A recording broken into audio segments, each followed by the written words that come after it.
and the value of your product was not as good as someone else's. And they didn't say that directly, but that's a perfect example of how you can build that relationship as much as possible, but if you don't close right, or if your value is not well said, maybe it was just me just not selling the product well, or maybe it was my product that I didn't believe in. I don't know what the reasons were, but if your product's not good enough, if your service is not good enough, if your price is not good enough, you can't close. You gotta remember what brings you the bread and butter at the end of the day. Plain and simple. So, and that's what a lot of people forget whenever they're on Twitter. And I'm traditional. You've got to sell. Sell, sell, sell. And yeah, that makes me look bad as like a salesperson, but at the same time, sell something that actually is passionate for you, or sell something that actually works for you. Sell something that you know is actually going to make a difference. Don't be lying to yourself so you can lie to clients. Don't do that. I believe that the Chamber is a benefit to small businesses and large businesses, and I believe I can help their business grow, get them involved in the community, and get them to where they can find the next prospective customer. That's why I'm proud to be a part of the Chamber. That's why I'm proud to be selling memberships for the Chamber. An example of how you can build a relationship as much as you can, but you need to make sure that your product is good enough to lives up to that.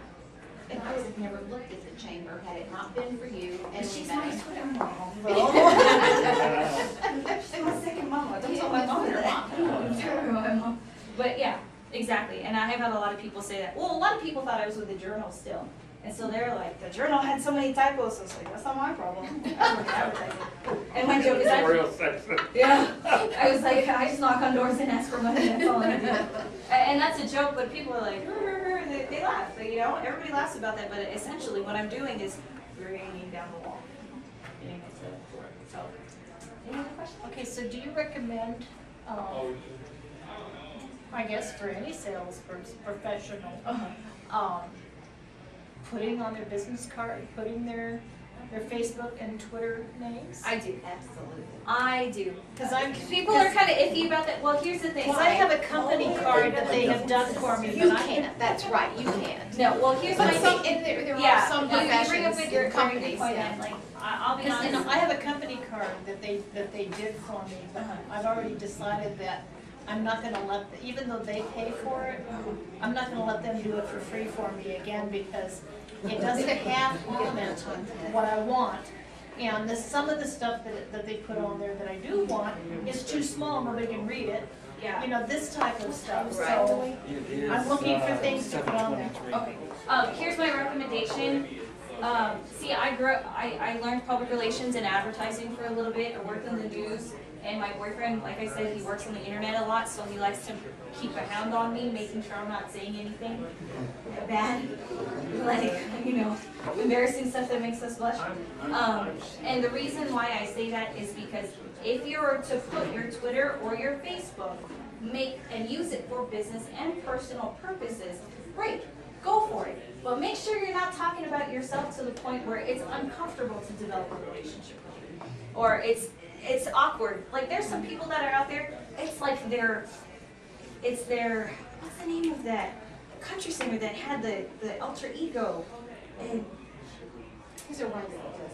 yeah, Well, it's they like can it's see alter your ego. morals and your values and your ethics. They can read into what you do and how you live your life. Oh, and as opposed to putting on your professional face. Oh, exactly. Well, and you can, it's, you know, some people mingle personal life with work life. That's okay. But you use this example. Isn't it like personal etiquette not to talk about politics, religion, and sex on the first date? Same thing on Twitter and Facebook. Don't talk about those things to business relationships because that's just awkward. And But you never know who your next business relationship is going to be, so you might as well be, you know that you're putting yourself out there. What you say isn't going to hurt you in any way. And if the person totally disagrees with something you said, you're not going to get along anyway. well, and for me, you'll notice I don't talk about the two things that are most attractive to, or most unattractive things, which is smoking and cursing. I never do that on Twitter, and I try. Well, I do in personal life. So I try not to show that on my Twitter account. So to answer your question, if you're okay with watching what you're saying, some people aren't. If you're okay with watching what you're saying, and if you are having a certain goal out of the messages and the relationships that you're building on social media, then it's okay too. But I'm just going to ask this general question. Were you folks able to get sales tools out of this? Yes.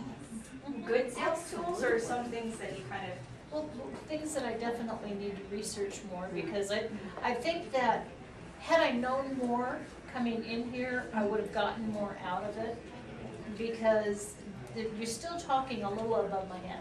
well, and that's why I said, if I can't, there's this type of conversation that we're having, this discussion, it's gonna work for some, it's not gonna work for others. But if it works for you, great. If not, then, I'm sorry, but I hope you join the chamber.